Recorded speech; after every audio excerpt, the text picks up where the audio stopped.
여러분은 참된 그리스도인의 제자란 어떤 모습이어야 한다라고 생각하십니까? 참된 그리스도의 제자의 모습. 데이비드 제러마이어는 그의 책 생명력 있는 그리스도인의 삶에서 한 유대인 작가가 들려준 제자의 모습을 이렇게 소개했습니다. 러시아의 한 작은 그 유대인 마을에 한 랍비가 살았는데 그가 금요일마다 어디론가 사라지곤 하는 것입니다. 그러자 그의 제자들이 그 시간 랍비는 하늘로 올라가서 하나님과 대화를 나눈다, 뭐 이렇게 믿었습니다. 그렇게 이야기를 했습니다. 근데 이야기를 들었던 그 마을에 처음 들어온 한 사람이 그 랍비의 행적에 의심을 품고 이 사람이 도대체 금요일마다 어디 가는가 이렇게 몰래 이렇게 추적을 했습니다. 근데 이 랍비가 갑자기 새벽에 아침에 기도를 하고 나서 갑자기 기도를 올리고는 작업복으로 옷을 갈아입는 거예요. 그리고 도끼를 들고 숲속으로 와서 장작을 패서 그 장작을 가져다가 한 일주일같이 땔감 정도 되는 것을 한 연로한 그 노인과 또 병든 아들이 함께 살고 있는 판잣집으로 가서 그 땔감을 다 전해주고 몰래 사람의 이목이 뛰기 전에 그렇게 집으로 돌아오는 거예요. 이 랍비의 행동을 지켜봤던 이 사람이 감동을 받고 그 마을에 정착해서 그 랍비의 제자가 되었습니다. 다른 제자들이 늘 우리 랍비는 금요일 아침에 하늘로 올라가십니다 라는 말을 들을 때면 그는 늘 이렇게 작은 목소리로 대답을 했습니다. 그렇다고 꼭 높이 올라가시는 것은 아닙니다. 무슨 뜻인지 아시겠죠? 우리는 지난주 제자 훈련이 교회를 바로 세운다라는 말씀을 나눴습니다. 이 말을 바꿔 말하면 우리 교회 주님의 진정한 제자가 점점 세워지지 않는다면 우리 교회는 아무리 노력해도 온전한 교회가 될 수가 없다라는 그런 뜻이 되기도 합니다. 여러분, 우리 교회는 건강한 교회일까요? 아무도 아멘을 못 하시네요. 많이 힘드세요? 대답하시기가 곤란하다면 질문을 바꿔볼까요? 우리는 과연 제자다운 제자일까요? 한 교회의 건강성이 우리의 제자됨에 있다면 우리는 질문을 이렇게 실제적으로 바꿔야 합니다. 우리 교회가 내가 그리는 어떤 모습이 되기 이전에 나는 과연 제자다운 제자로 살고 있는가? 오늘 본문은 바로 아볼로가 고린도에서 사역하고 있을 때 드디어 바울이 내가 여러 사람이 말렸었죠. 떠나지 말라고. 근데 바울이 떠나면서 뭐라고 했습니까? 내가 다시 하나님이 뜻하시면 돌아올 것이다. 그 약속을 따라 돌아왔습니다. 돌아와서 놀랍게도 어떤 제자들을 만나게 됐는데 그 제자들이 이상한 거예요. 제자다운 모습이 나타나는 것이 아니라 오히려 이상한 모습을 가진 그런 모습들을 보면서 바울이 깜짝 놀랍니다. 그래서 아니 이 사람들이 보면 예배도 열심히 드리고 봉사도 열심히 하고 전도도 열심히 하는데 제자다운 모습이 없는 거예요. 인격이 변하지 않습니다. 여전히 자기중심적이에요. 여전히 자신의 삶이 변화되지 않는 것입니다. 마치 종교인의 모습이지 예수 믿는 제자들에게 나타나는 그런 특성들이 나타나지 않고 여전히 자신의 생각대로 사는 것입니다. 왜 그럴까? 왜 이 사람들이 이런 생활을 하게 되는 것일까? 오늘 본문을 보면서 저도 혹시 나도 다른 사람이 볼 때 주님의 제자다운 모습을 과연 나는 갖고 있는 것일까? 그냥 종교인 목사로 느껴지지 나는 진정한 주님의 제자로 사람들에게 비춰지는 것일까라는 생각을 해봤습니다. 사랑하는 여러분, 혹시 우리도 성경에 대한 지식과 종교적인 열심 때문에 우리가 주님의 제자라고 그렇게 착각하며 살고 있는 것은 아닐까요? 저는 저와 여러분이 오늘 본문을 통해서 제자답지 못했던 그들이 놀랍게도 제자로 변화되는 그런 놀라운 장면이 바로 오늘 본문에 기록되어 있습니다. 그러기에 우리는 오늘 본문을 통해서 우리가 어떻게 제자다운 제자가 될 수 있는지, 그 제자들의 공동체인 건강한 교회를 세워갈 수 있는지 그 비결을 배울 수가 있습니다. 그 비결을 배워서 우리 모두가 제자다운 제자로 변화되기를 주님의 이름으로 축원합니다. 자, 그렇다면 우리가 어떻게 제자다운 제자가 될 수가 있을까요? 첫 번째로 믿을 때 주어지는 성령님을 받아야 합니다. 믿을 때 주어지는 성령을 받아야 합니다. 여러분, 이 이상한 제자들을 만나서 바울이 처음 말한 것이 무엇입니까? 그것이 본문 2절입니다. 자, 본문 2절 한번 같이 읽습니다. 본문 2절입니다. 시작. 이르되 너희가 믿을 때에 성령을 받았느냐. 뭐라고요? 믿을 때 뭘 받았냐고요? 성령을 받았느냐. 여러분, 이상하지 않아요? 제자답지 않은 모습을 보면 뭐라고 물어봐야 돼요? 여러분, 제자 훈련 제대로 했어요? 제자 훈련 몇 단계까지 했어요? 암송은 하고 계십니까? 큐티는 빠지지 않고 하는 거예요? 뭐 이런 질문을 던져야 되는 것 같은데, 제자답지 못한 이들을 보면서 너희가 믿을 때 성령을 받았느냐, 이런 질문을 던집니다. 왜 이런 질문을 던졌을까요? 우리가 주님의 제자가 된다는 것은 우리가 뭔가 훈련을 받는다고 해서 다 제자가 되는 것은 아닙니다. 여러분, 우리가 학영삼 훈련했습니다. 근데 여전히 하나님과 동떨어진 인생 사는 사람 많이 있습니다. 우리가 피스메이커 배웠습니다. 그런데 피스메이커 배웠는데 늘 다툼의 주인공이 됩니다. 왜 그럴까요? 우리가 훈련받았는데도 우리가 주님의 제자다운 모습이 나타나지 않는 것은, 제자란 우리가 주님의 은혜, 다시 성령의 역사하심이 없이는 우리의 노력만으로는 제자가 되지 않는다는 것입니다. 여러분, 저는 이것을 이번 수요일날 한번 수요 예배 때 정말 절실히 느꼈습니다. 이 특세가 있는 수요일이면 이 예배를 드려야 될까 말아야 될까 고민이 엄청 됩니다. 왜냐하면 많은 성도님들이 하루에 교회를 2번 온다 그러면 이것은 있을 수 없는 일이다 해서 스트레스를 많이 엄청 받고 막 이러시기 때문에 뭐 이런 정도도 괜찮죠. 어떤 분은 일주일에 1번 이상 나오는 거, 주일 이상 1번 평일에 나오면 하늘이 뭐 열리고 막 이렇게 심판이 임하는 줄 아시고 교회를 안 나오시는 분들이 참 많이 있습니다. 참 안타까운 일이죠. 근데 제가 이건 처음에는 고민을 하고 우리가 한 1, 2년에는 그냥 좀 새벽 예배에 집중하기 위해서 그랬는데, 아니다, 은혜는 사모할수록 하나님이 더 큰 은혜를 주신다. 아멘이십니까? 그래서 수요 예배를 드렸죠. 근데 제목, 수요 예배 본문에 윤종상 선교사님이 하셨는데, 선교사님의 그 설교 제목이 사도행전 1장 8절을 가지고 증인이라는 제목으로 설교를 했어요. 이 제목을 듣는 순간부터 부담이 되지 않습니까? 제일 부담되는 얘기가 목사에게도 전도합시다 이겁니다. 여러분만 부담되는 게 아니에요. 사실 전도라는 게 아는 사람은 너무 잘 알아서 민망하고, 모르는 사람은 낯설어서 어렵고, 전도는 아는 사람은 아는 사람대로, 모르는 사람은 모르는 사람대로 전도하기가 굉장히 어렵죠. 그래서 저도 그냥 관계가 좀 깊은 사람들하고 이렇게 전도를 이렇게 해왔는데, 이번 주부터 결심한 게 있습니다. 우리 교회가 이 전도에 더 집중하기 위해서 내가 노방 전도도 더 열심히 나가야겠다. 그래서 이제 평일날에도 더 전도, 우리 사역자들을 대동하고 이렇게 노방 전도 하려고 이렇게 전도지를 만들고 있습니다. 아마 수요일이면 받으실 수가 있을 텐데, 제가 그것을 본격적으로 이제 시작하려고는 했지만 여전히 부담이 굉장히 많이 있었어요. 그런데 목사님, 그 선교사님께서 뭐라고 증인이 되라고 설교를 하셨냐면, 사랑 여러분, 성경에는 우리 보러 증인이 되라고 말씀하지 않습니다. 이건 뭐지? 웬 복음? 우리에게 증인이 되지 말라고 합니다. 할렐루야. 예, 아멘이 안 나오시네요. 전도하지 않아도 된다는 것처럼 들렸죠. 증인이 되라고 말씀하지 않으셨습니다. 증인이 되리라고 말씀하셨습니다. 능동태가 아니라 수동태입니다. 성령께서 우리에게 임하시면 성령이 우리로 하여금 증인이 되게 할 것이라고 말씀하셨다는 것입니다. 아멘이십니까? 무슨 말입니까? 그 선교사님은 우리가 하나님을 인격적으로 만났을 때, 그때 성령이 임하시면 우리가 원하지 않아도 권능을 받고 그 권능의 힘으로 복음을 전할 수밖에 없다는 것이었습니다. 듣고 보니 정말 기억이 나기 시작했습니다. 2012년 3월 첫째 주일 제 주일 설교 기억나십니까? 제가 너무 무리한 걸 요구하죠. 사실 저도 기억이 안 나서 그래 내가 이런 설교했던 것 같은데 해서 뒤적거렸더니, 거기에 본문에 이렇게, 제가 그 설교문에 이렇게 썼더라고요. 아무리 급해도 기다려야 합니다. 일이 눈앞에 쌓여 있어도 내 힘으로 하려고 하지 말고 성령의 임재를 기다려야 합니다. 할렐루야. 그걸 설교해놓고서도 까맣게 잃어버린 있었던 것입니다. 그래, 내가 하나님의 역사하심, 성령이 임하시면 권능을 받고 나갈 수 있는 건데, 내가 왜 내가 되려고 노력하니까 이건 이래서 안 되고 저건 저래서 안 되고, 그래서 전도를 포기했구나. 내가 다시 성령이여 임하여 주시옵소서, 그런 기도를 하게 됐습니다. 그런 기도를 하면서 생각해 보니까 주님의 제자들도 이 제자훈련 최고의 전문가가 누구십니까? 예수님이시죠. 예수님께 3년간 제자훈련 받았지만 이들이 십자가 앞에서 다 도망치고 예수님을 부인하지 않았습니까? 근데 이들이 사도행전에 와서 완전히 돌변합니다. 어떻게 바뀝니까? 아무리 엄청난 고난과 핍박이 와도 증인이 되는 삶을 살고 있습니다. 왜요? 성령이 임하셨기 때문입니다. 성령이 제자들에게 임하는 순간 그들이 나가서 복음을 전하기 시작한 것입니다. 것입니다. 그래서 사도행전 2장 4절에 보니까 그들에게 어떤 일이 일어났나 보니까 이렇게 기록되어 있습니다. 자, 사도행전 2장 4절 같이 있습니다. 시작.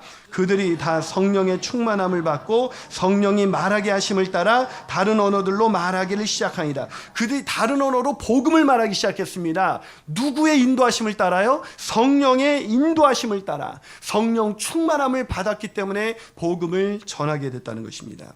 사랑하는 여러분, 무슨 말입니까? 우리의 인생 복음을 전하는 주님의 제자, 또 인격이 변하는 주님의 제자, 이 모습은 우리의 노력으로 되는 것이 아니라 성령이 임하실 때 된다는 것입니다. 그래서 A.W. 토저는 그의 책 이것이 성령님이다 라는 책에서 이렇게 말합니다.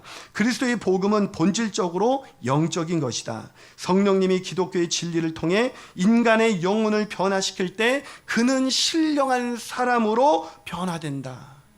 우리가 어떻게 신령한 사람, 주님의 제자다운 사람으로 변할 수 있다고요? 성령께서 우리의 영혼을 변화시킬 때만이 우리의 영혼이 변화될 수 있다는 것입니다. 기독교는 내가 노력해서 변해야 되는 고행의 과정이 아닙니다. 하늘로부터 덧입힌 능력에 의해서 우리가 변할 것 같지 않은 우리가 변화되는 것, 이것이 기독교인 것을 믿으시기를 주님의 이름으로 축원합니다. 하지만 안타깝게도 오늘 본문을 보니까 이 에베소에서 만났던 이 제자들은, 바울이 만났던 제자들은 성령이 계심을 듣지도 못했다. 성령이 계심을 듣지도 못한 것입니다. 성령이 임하지 않은 상태로 훈련을 받았지만 어떤 변화도 일어나지 않은 것입니다. 여러분 중에 혹시 난 왜 이렇게 내 인생에 변화가 없는 것일까? 왜 교회를 오랫동안 다녔는데도 내 인생에 변화가 왜 이렇게 없는 것일까? 이유가 있습니다. 성령이 임하시지 않았기 때문입니다. 오늘 이 시간 말씀을 들을 때, 여러분이 새벽에 기도를 할 때, 또한 여러분이 큐티를 하게 될 때 성령 받게 되시기를 주님의 이름으로 축원합니다.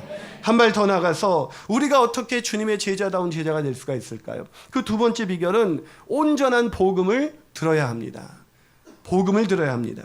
여러분, 제자 훈련을 하는 사람들 중에 많은 사람들이 이런 절망감에 빠집니다. 제자 훈련 해보십시오.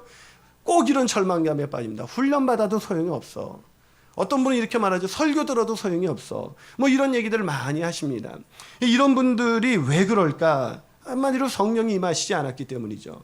그러기에 우리가 이 순간 가장 중요한 질문은 성령 받는 것인데, 그럼 성령은 언제 받는 것인가? 어떻게 받는 것인가? 이게 가장 중요한 것입니다. 자, 그렇다면 이들이 언제 성령을 받았는지 오늘 본문 6절을 한번 같이 읽어볼까요? 자, 본문 6절입니다. 시작. 바울이 그들에게 안수하며 성령이 그들에게 임하십니다. 언제 성령이 임했다고요? 바울이 안수하며. 자, 드디어 성령의 계심을 듣지도 못했던 이들에게 성령이 임하자 방언도 하고 예언도 했습니다. 여러분, 이때 성령이 임하면 반드시 방언을 하게 되는 건가? 그건 아닙니다. 이때 방언과 예언을 하게 된 것은 그 사도행전에서만 특별히 보여주는 이 본문은 성령이 임하신 것을 한 번도 본 적이 없는 사람들에게 사인이 필요했습니다. 그 사인이 방언과 예언이었던 것입니다. 근데 성령이 임하시면 가장 중요한 것은 성령의 열매가 나타나고 성령의 능력이 나타난 것입니다. 저는 그 능력이 여러분 가운데 나타나게 되시기를 주님의 이름으로 축원합니다. 근데 언제 성령을 받았다고요? 바울이 안수를 하니까. 큰일 났네요. 저는 바울과 같은 안수의 능력이 없는데. 근데 보니까 바울도 그랬어요. 바울도 언제 그 성령을 받았나 봤더니 사도행전 9장 17절입니다. 좀 돌아가 볼까요? 자, 한번 있습니다. 시작. 아나니아가 떠나 그 집에 들어가서 그에게 안수하여 이르되 형제 사울아, 주 곧 내가 오는 길에서 나타나셨던 예수께서 나를 보내어 너로 다시 보게 하시고 성령으로 충만하게 하신다. 언제 성령이 충만해졌어요? 바울이? 아나니아가 안수할 때. 그러니까 안수기도가 중요하네요. 오늘 끝나고 안수기도 하시겠습니다. 여러분, 이 안수가 중요할까요? 아니에요. 그건 본문을 오해한 겁니다. 본문을 자세히 보면 안수기도 했기 때문에 성령 받은 것이 아니라는 걸 알 수가 있어요. 자, 물론 안수기도 하는 순간 성령이 임하셨지만 그 전에 더 중요한 본문이 있습니다. 그것이 오늘 본문 2절과 3절입니다. 자, 2절과 3절 읽어볼까요? 시작. 이르되 너희가 믿을 때에 성령을 받았느냐. 자, 뭐라고 바울이 얘기하고 있어요? 너희가 믿을 때에 성령을 받았느냐. 그리고 이어서 한번 읽어볼까요? 있습니다. 다시 한번 읽습니다. 시작. 이르되 너희가 믿을 때에 성령을 받았느냐. 이르되 아니라 우리는 성령이 계심도 듣지 못하였노라. 바울이 이르되 그러면 너희가 무슨 침례를 받았느냐. 대답하되 요한의 침례니라. 뭐라고요? 요한의 침례를 받았다. 이들이 왜 성령을 받지 못했을까요? 아니, 성령의 계심을 듣지도 못했다고 말합니다. 왜요? 왜 이들이 성령에 대해서 이렇게 무지하게 됐을까요? 성령에 대해서 무지했던 이유는 뭐냐면 요한의 침례만 들었어요. 침례가 뭡니까? 제대로 예수가 그리스도이시고 주님이신 이 복음을 듣고 믿음을 가진 사람들이 받는 게 침례고 세례예요. 다시 말하면 세례를 받았다는 얘기는 뭐냐면 복음을 정확하게 들었다는 얘기입니다. 그런데 오늘 이들이 받았던 침례는 바로 이 복음의 성경에 나온 그런 침례가 아니라 요한의 침례였어요. 이 요한의 침례는 뭡니까? 핵심이 회개의 심령을 가질 수 있도록 하는 거예요. 즉 우리가 예수 그리스도의 십자가와 부활하심을 경험할 수 있도록, 그것을 받아들일 수 있도록 마음을 열게 하는 침례가 요한의 침례였어요. 다시 말하면 이 에베소에서 바울이 만난 어떤 제자들은 예수 그리스도의 십자가와 그 사흘 만에 부활하셔서 우리의 구주가 되시고 우리의 주님이 되신다라는 복음을 정확히 듣지 못한 것입니다. 오늘날 많은 기독교가 그런 성령의 능력이 나타나지 않는 이유가 어디 있습니까? 왜 우리는 변화된 인생을 살지 못합니까? 많은 사람들이 우리가 교회 열심히 다니면 사람들이 말합니다. 제 교회 미쳤어. 이렇게 말하지 우리 보러 변했어라고 말하지 않습니다. 그들이 우리가 변화된 것을 교회 생활을 얼마나 열심히 하느냐 이거에 따라 그들은 우리가 변했다고 말하지 않습니다. 미쳤다고 말합니다. 그런데 우리가 살고 있는 삶의 터전에서 그들을 만나는 삶의 현장에서 우리가 성령의 열매를 맺어가면 그들이 말합니다. 쟤 변했어. 놀랍게 변했어. 저런 사람이 아니야. 이런 증거가 있어야 합니다. 이런 증거가 저와 여러분의 인생 가운데 나타나게 되시기를 주님의 이름으로 축원합니다. 근데 왜 우리는 그런 변화가 종교 생활에 미치는 사람들은 나오는데 왜 변화된 인생을 사는 사람들은 안 나올까요? 왜 주님의 제자다운 제자가 안 나오는 것일까요? 성령 받지 못했기 때문인데 왜 성령을 받지 못했는가? 제대로 된 복음을 한 번도 제대로 들은 적이 없는 거예요. 오늘 강단의 가장 큰 문제가 뭡니까? 복음을 듣지 못한다는 거예요. 여러분, 그래서 이 트레빈 왁스라는 사람이 그의 책 일그러진 복음에서 이렇게 말합니다. 우리에게는 성경적인 복음이 있어야 합니다. 그러나 너무 자주 우리는 가짜에 만족을 합니다. 오늘날 교회에서 선포되는 가장 메시지의 핵심이 뭔지 아십니까? 예수 믿으면 잘 됩니다. 예수 믿으면 병 납니다. 예수 믿으면 형통합니다. 예수 믿으면 모든 것이 잘 될 것입니다. 이걸 번영신학이라고 합니다. 이거는 반쪽이에요. 온전한 복음이 아닙니다. 예수 믿어서 바울은 그 복음에 의하면 바울은 예수 믿어서 모든 것 다 날린 사람입니다. 그런 예수 믿어서 결국 감옥에 갇혔고 결국 죽임을 당했습니다. 번영신학은 복음이 아닙니다. 성경이 말하는 복음이 아니에요. 근데 오늘날 가장 사람들이 기대하는 메시지가 그겁니다. 그러다 보니까 성령이 임하지 않습니다. 그렇다면 복음이 뭘까요? 복음의 핵심 구절이 로마서 5장 8절입니다. 로마서 5장 8절에 이렇게 되어 있습니다. 우리가 아직 죄인 되었을 때에 그리스도께서 우리를 위하여 죽으심으로 하나님께서 우리에 대한 자기의 사랑을 확증해 주셨는다. 이게 왜 복음입니까? 우리가 아직 죄인 되었을 때, 우리가 죄로 인해서 망가져 있을 때에, 우리가 아무리 노력해도 우리 스스로를 구원할 수 없는 그런 절망에 빠졌을 때에 그리스도께서 우리를 위하여 죽으셨다. 우리의 죄를 대신 지셨다. 그러므로 우리가 죄의 문제를 해결받고 우리가 변화될 수 있게 된 것입니다. 이게 바로 복음인 것을 믿으시기를 주님의 이름으로 축원합니다. 그 복음을 들을 때 성령이 임하시는 것입니다. 그래서 오늘 우리가 이 복음을 듣고 만약에 복음을 듣지 못한 분들이 있다면 우리 교회에 복음을 잘 전할 수 있는 전도 폭발팀이 있습니다. 언제든지 목자에게 요청하십시오. 사무실에 요청하십시오. 여러분 복음을 듣고 성령 받는 저와 여러분이 되시기를 주님의 이름으로 축원합니다. 마지막으로 우리가 어떻게 제자다운 제자가 될 수가 있을까요? 그 세 번째 비결은 온전한 믿음을 가져야 합니다. 뭘 가져야 된다고요? 온전한 믿음. 여러분, 이 중에 이제 제가 이 정도 설교를 했으면 이런 질문을 가진 분들이 계실 거예요. 나는 복음을 들었는데 왜 안 변화되죠? 이런 질문 없으세요? 아마 이 중에 우리 교회는 복음이 워낙 살아있는 교회다 보니까 복음을 들은 사람들이 굉장히 많이 있습니다. 그런데 분명히 어떤 사람은 변화되는데 어떤 사람은 변화되지 않습니다. 왜 그럴까요? 어떤 사람은 똑같이 새벽 예배 나와서 어떤 사람은 은혜를 받는데 어떤 사람은 은혜를 받지 않습니다. 왜 그럴까요? 어떤 사람은 훈련을 할 때 그 훈련을 통해서 변화를 받았는데 어떤 사람은 변화되지 않았습니다. 왜 그럴까요? 무엇이 문제일까요? 성령을 왜 못 받게 된 것일까요? 어떤 사람은 성령 똑같은 자리에 있는데 어떤 사람은 성령을 받고 어떤 사람은 성령을 안 받은 것입니다. 왜 그럴까요? 왜 복음을 들었는데도 성령을 받지 못한 것일까요? 들었다고 해서 다 성령을 받는 것은 아닙니다. 오늘 바울이 뭐라고 말합니까? 너희가 믿을 때에 성령을 받았느냐? 이렇게 물었지, 너희가 복음을 들었을 때에 성령을 받았느냐? 이렇게 말하지 않았습니다. 무슨 말입니까? 성령은 제대로 된 복음이 선포되어야 되지만 그 선포된 복음을 믿는 자만이 성령을 받는 것입니다. 아멘이십니까? 오늘 본문에 있는 사람들이 왜 성령을 받지 못했다가 성령을 받게 됐습니까? 믿기 시작했기 때문입니다. 탁월한 전도자이자 종교 철학자인 마크 미텔버그가 쓴 책이 떠올랐습니다. 믿음을 다 알고 있다는 생각하고 다 믿고 있다고 생각하는 그런 사람들에게 그분은 이런 책을 이야기합니다. 믿음이 무엇인지 이제 알았습니다. 믿음이 무엇인지 이제 알았습니다.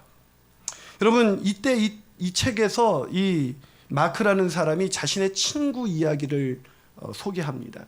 이 친구의 이름은 파산티노라는 친구였어요. 이 친구는 늘 마크라는 이 친구에게 아주 곤란한 질문, 당신이 믿고 있는 것을 어떻게 믿고 있다고 확신할 수 있는가? 당신이 알고 있는 것을 당신이 알고 있다고 어떻게 확신하는가? 막 이런 질문을 던져서 이렇게 예수 믿는 사람들을 굉장히 곤란하게 만들었던 사람이에요.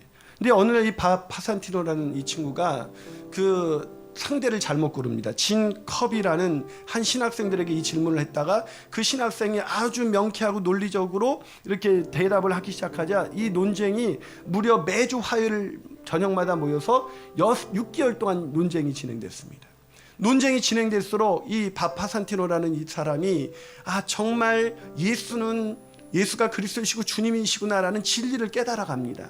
그런데도 여전히 이제 복음을 듣게 된 것이죠. 그런데 여전히 받아들이고 싶지는 않은 거예요. 왜냐하면 이 사람도 알게 된 거예요. 정확한 복음을 들으니까 복음을 들으면 내 삶의 생활 양식이 완전히 바뀌게 될 거라는 것을 알게 된 거예요. 두려워지기 시작했어요. 여러분, 정말 바뀌길 원하세요?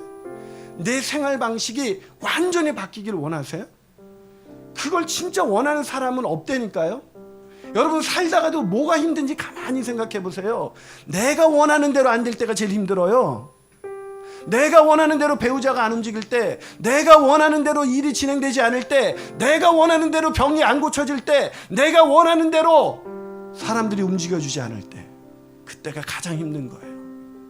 근데 내가 원하는 대로 안 살기로 작정한 게 바로 예수 그리스도의 십자가인데요. 그가 원하는 대로, 내가 원하는 대로가 아니라, 내가 원하는 자유가 아니라 그가 원하는 대로 순종하면서 사는 것, 이게 복음인데요. 이 친구는 정확하게 알게 된 거예요. 그래서 복음을 거절합니다. 근데 어느 날 그렇게 지내면서 계속 복음을 거절하고 있던 어느 날 이 친구가 또 다른 친구와 함께 이 토론을 하는 걸 워낙 논쟁하는 걸 좋아했던 친구였기 때문에 자동차 안에서 논쟁을 또 다른 친구와 하기 시작했습니다. 브루스라는 친구와 함께. 이름도 특이하죠, 브루스. 이 친구하고 이렇게 계속 논쟁을 하는데 이 세상의 이 기상 대이변을 우리가 어떻게 이해해야 되는가, 이걸 어떻게 대비할 수 있는가, 뭐 기상 대이변에 대비하는 거에 대해서 막 논쟁이 벌어서 의견이 두 가지로 갈라졌어요. 그렇게 막 논쟁을 하고 있는데 갑자기 성령이 임하신 것입니다. 그 차 안에. 누구도 부인할 수 없는 분명한 성령의 음성이 들렸습니다. 인간의 소리나 말은 전혀 들리지 않는데 이 밥이라는 친구에게 성령이 말씀하기 시작하는 거예요. 이렇게 말씀하셨다고 합니다. 밥, 그 어느 것도 중요하지 않아. 너는 나를 믿지 않고 네 자신을 믿고 있다. 내가 너를 사랑한다는 것만이 중요한 사실이다. 나를 따르라. 나를 따르라. 나를 따르라. 순간 그는 성령이 임하시면서 들렸던 음성이 너무나 분명해서 옆에 있는 브루스라는 청년에게 이걸 어떻게 말을 해야지? 옆에 있는 친구는 그 음성이 들리지, 똑같이 그 장소에 있는데 한 사람은 성령이 임하셔서 그 음성을 듣고 있는데 한 사람은 그 음성을 듣지 못하는 거예요. 그래서 이 친구가 이렇게 용기를, 놀랍게도 이 무신론자이고 영적인 회의론자인 이 밥이라는 친구가 그 브루스라는 친구에게 이렇게 말합니다. 브루스, 우리가 얘기하는 거 이런 건 다 중요하지가 않아. 지금 예수님이 살아계시다. 그게 말이 되는 얘기예요? 지금 예수님이 살아계시다. 그는 전도 훈련을 받은 적이 없습니다. 근데 성령이 임하시자 즉시 증인이 되는 것입니다. 예수님이 살아계시다. 회의론 자인 이 밥의 고백에 브루스가 놀라서 어쩔 줄 몰라자 밥이 계속 말합니다. 이 브루스, 성령이 느껴지지 않아? 그분이 지금 우리를 부르셔. 우리는 그분을 따라야 해.